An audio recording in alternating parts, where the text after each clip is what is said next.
Alors, petite vidéo pour expliquer à tout le monde comment j'ai installé mon Quick Shifter.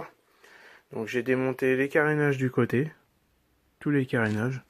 Le réservoir, je l'ai démonté mais je l'ai pas complètement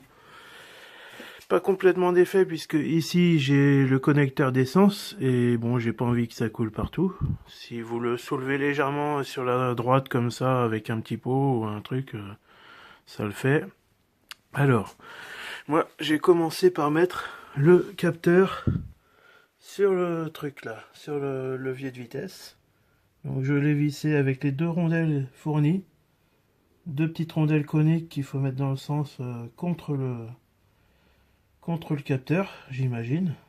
Je dis ça comme ça, mais je pense que c'est ça. Alors j'ai fait passer mon fil, donc ici, tac, là. Je l'ai attaché là, j'ai remonté. Je l'ai rattaché là. Et ici, alors le plus compliqué pour moi, c'est qu'il faut passer jusqu'ici. Alors, il y a le faisceau électrique. Là, c'est mon fil. Et ici, j'ai passé un fil de fer par ici. J'ai écarté le faisceau avec le tournevis aussi, comme ça. Parce que c'était galère, ça passait pas avec la cosse du fil. Alors, j'ai mis un fil de fer. Il est ressorti là. J'ai fait une boucle que j'ai attaché mon fil et c'est venu comme ça. Donc, je l'ai attaché là.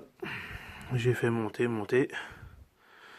là et brancher sur le bordel. Après ça, je vais le scotcher ici, je pense. Donc, ça c'est fait. On va dire que c'était facile. Le plus difficile, alors c'est ici. Les fils de bougie. Donc, alors, que j'explique à partir d'ici. Le connecteur, putain, je ne vise pas. Le connecteur des fils de bougie qui vient ici. Je l'ai fait passer là, comme là, sauf que le connecteur est tellement gros, je l'ai fait partir là. J'ai fait partir vers la gauche, vers la droite, pardon. Donc il y a un plus gros trou au fond là-bas, parce que ici c'est galère. Là-bas il y a un plus gros trou. Donc je l'ai fait passer depuis le moteur, j'ai fait remonter ici, et remonter jusqu'au truc là. Alors, donc il arrive où? Il est tellement bien intégré, je le vois même plus. Ah si, là. Donc il est là. Putain, je vise pas. Il est là. Donc je l'ai fait remonter. Ça c'est mon fil de chargeur de batterie. Je l'ai fait monter là. Alors, donc, on a les trucs qui partent vers les bougies. Et puis on a aussi le petit fil là, que j'ai fait enrouler parce qu'il est long, qu'on met sur la masse. Moi je l'ai mis là, c'est le mieux, je trouve. Alors, on remonte. Et ici, on va dire que c'est plus facile. Parce que, vous voyez, c'est accessible. Il suffit de déconnecter les connecteurs d'origine. Et ça c'est le connecteur d'origine. Et de mettre les connecteurs du kit. Donc le mâle dans le connecteur de la bougie, donc le connecteur qui est femelle. Et le femelle, on le remet sur la bobine. Pareil après. Ça, je l'ai démonté, c'est le reniflard, j'imagine. Donc j'ai tiré dessus, je l'ai foutu dans le côté. Le connecteur gris, là, c'est pareil, je l'ai déclipsé d'ici, je l'ai foutu à côté. Et puis j'avais accès à ma bobine qui est derrière, donc la deuxième, on va dire. Pareil, la même chose, on change les connecteurs. Alors par contre, ben, j'ai commencé par l'autre côté et là, c'était galère.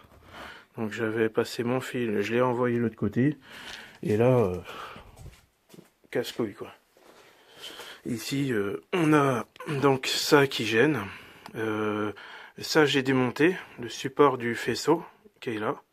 Donc, je l'ai descendu pour que ce soit plus accessible. Qu'est-ce qu'il y avait d'autre? Ben, il n'y avait rien d'autre. C'est le bordel, quoi. Donc, le premier, ça va. Et encore.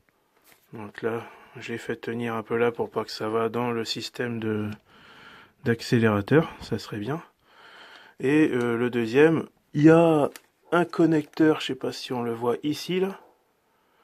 Alors il est fixé sur une petite patte là qu'on voit là.